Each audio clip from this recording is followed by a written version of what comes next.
ẹ tètè gbàgbé nǹkan tó ń jẹ́ ìjọba tiwantiwa ní Burkina Faso, Traoré kìlọ̀.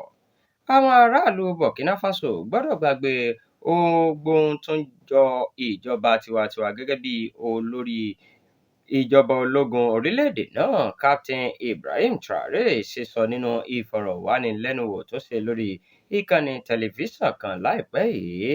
Ibrahim Traoré ló gba èkúdà ìjọba ní oṣù kẹsàn-án ọdún 2022 lẹ́yìn tó yọ ìjọba ológun mìíràn kúrò nípò. Látìgbà náà ló ti ń fúngun mọ́ àwọn tó ń tako ìjọba ológun náà tún mú àyípadà bá ètò ìṣèjọba nípa mímú kó jẹ́ ọdún 5 fún sáà kan. Traoré sọ pé wọn kò tíì lè dábàá nípa ìdìbò rárá. Ó sì fi kún pé àwọn ènìyàn gbọ́dọ̀ gbàgbé ọ̀rọ̀ dẹ̀mókírésì pátápátá nítorí pé kì í ṣe fún wọn.